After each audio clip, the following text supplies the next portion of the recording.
Hey guys, welcome to Meg and Grace DIY. Today we are going to make a zippered makeup bag using a sequined material. I use a product called Heat and Bond to melt the fabric layers together and make the bag stiffer and more durable.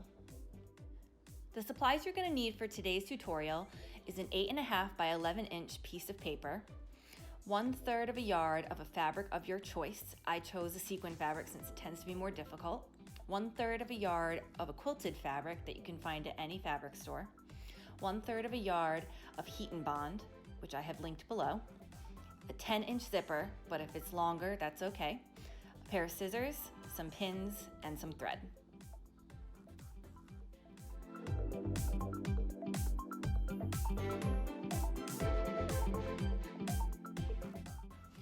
Let's start off by taking our 8.5 by 11 inch piece of paper and marking 1.5 inch boxes in the two bottom corners. This will be our pattern. If you want to make a bag smaller or larger, you can do so by scaling this pattern up or down. Once the boxes are marked, you can go ahead and cut them out.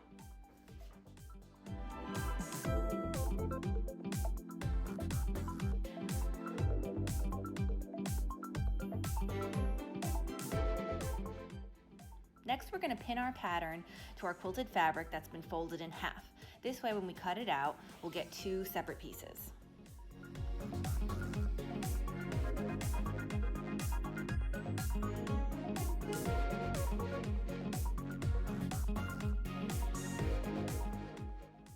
Now let's repeat this step with the fabric that's going to be on the outside of our makeup bag.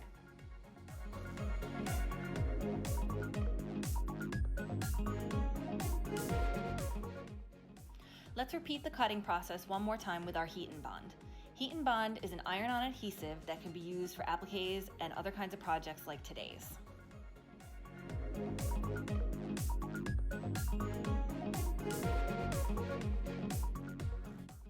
Next, take one piece of Heat and Bond and put it with the rough side down to your quilted fabric. You're going to hit it with a hot iron for up to about a minute until it looks like it's melted onto your fabric. Then you're going to go ahead and peel back the paper, revealing a shiny surface. Now place the outer layer on top of the shiny surface and iron it down. With any kind of novelty fabric, it's important to see how it reacts to the heat, so please do a test first. If it seems like the sequins will melt, you can place a pressing cloth on top of your project.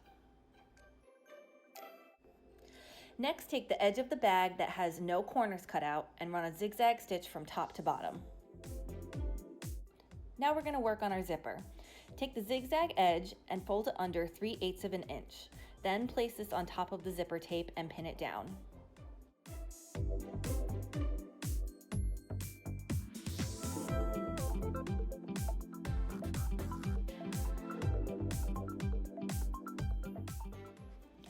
You're going to attach the zipper using a straight stitch. I find that when I make these kind of bags, I don't need a zipper foot since the thickness of the fabric raises the foot away from the zipper teeth. You'll also see that I don't use any pins. I find it easier just to fold the fabric as I go and sew it down. Then you're going to go ahead and take the other half of the bag and attach it to the other half of the zipper. Take the zipper and close it about 3/4 of the way up the bag. I cut myself a 2-inch by 10-inch strip of fabric to create a strap. If you don't want a strap, feel free to skip this step.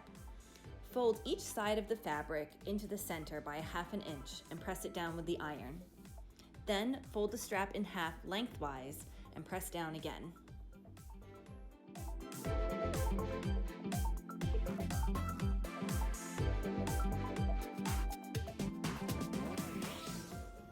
After pressing the strap, you're going to put it under the machine and sew a straight stitch on the right-hand side as close to the edge as possible. Then take the strap and fold it in half and pin it on the right-hand side of the bag before you sew your side seams. Put the outside fabric to the outside fabric and you're going to stitch both side seams and the bottom of the bag.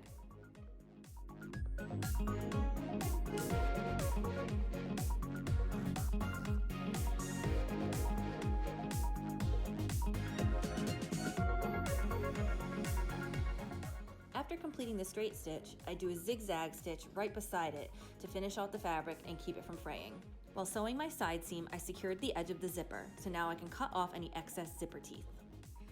Now take the unsewn corners and pinch it together almost like a froggy mouth.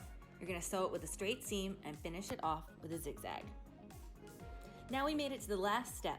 You're gonna go ahead and open up the zipper the rest of the way. This is why we didn't close it when we zipped it up before. And you're gonna push out the corners of the bag.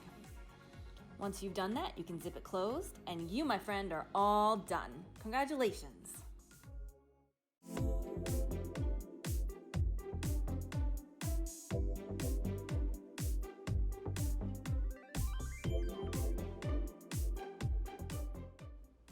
Thank you so much for stopping by my channel. I really hope you liked the tutorial and found it easy to follow. Any questions and concerns should definitely be written below, and I've also put links to all the products. If you'd like to get notifications for when I post more videos, please go ahead and just hit that subscribe button. Hope to see you soon. Bye-bye.